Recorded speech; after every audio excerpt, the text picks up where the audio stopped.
છોટાઉદેપુરના કવાંટ તાલુકાના તુરખેડા ગામે આજે અમે તમામ આદિવાસી સમાજના આગેવાનો હાજર રહ્યા છે।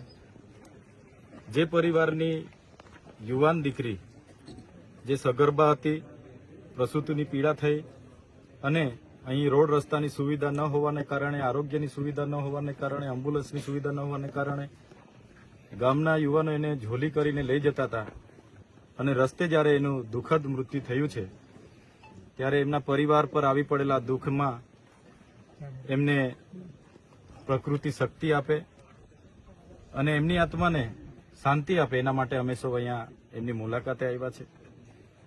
આ ગામની નજીક વિશ્વની સૌથી ઊંચી પ્રતિમા સ્ટેચ્યુ ઓફ યુનિટી સામે દેખાય છે।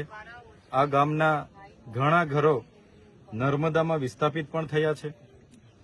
સરકાર એક બાજુ આઝાદી કા અમૃત મહોત્સવ મનાવે છે, મહિલા સશક્તિકરણની વાત થાય છે, સમાનતાની વાત થાય છે, તો આ એક વરવી વાસ્તવિકતા છે। ગામમાં આવીને અમે જાણ્યું કે અગાઉ પણ આવી રીતના 3 થી 4 બનાવો આવી રીતના જ મરી ગયા છે। તો સરકારે જે તાઇફાઓ કરે છે એના કરતા વધારે આ વિસ્તારના આરોગ્ય, આ વિસ્તારના શિક્ષણ, સિંચાઈ, પીવાના પાણી જેવી મૂળભૂત સુવિધા, રોડ રસ્તા તરફ ધ્યાન આપવું જોઈએ। અમે ઘણા દુઃખી છે। અમે પોતે આ ઘટનાથી શરમથી અમારું માથું નમી જાય છે, છતાં આ પરિવાર પર આવી પડેલા દુઃખમાં એની નાની દીકરી જે આ 5-6 દિવસની છે એની વેદનાનું તો અમે બધા કલ્પના નથી કરી શકતા, પણ પરિવારની અમે સાથે છે। સરકારને પણ અમે કહીશું, અહીંના ચૂંટાયેલા પ્રતિનિધિઓ જે શાસક પક્ષમાં છે એમને પણ અમે કહીશું કે સામાજિક રીતે આ પરિવાર સાથે બધાએ આવીને ઉભા રહેવું જોઈએ। જે પણ મદદ મળે પરિવારના બાળકોને આવનાર દિવસોમાં ભણાવવાની કે તમામ પ્રકારની મદદ આવનાર દિવસોમાં સરકારમાંથી એમને મળે એ રજૂઆત પણ અમે કરીશું।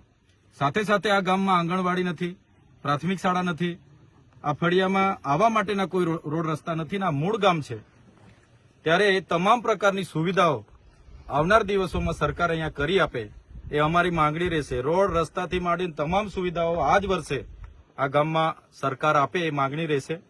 અગર સરકાર નથી આપતી તો આવનાર દિવસોમાં જલંદ આંદોલન પણ થશે। અમે લોકોએ દેશના વિકાસમાં આટલું બધું યોગદાન આપ્યું છે અને આજે અમારે આ વેઠવું પડે છે ત્યારે અમને ખૂબ દુઃખ થાય છે।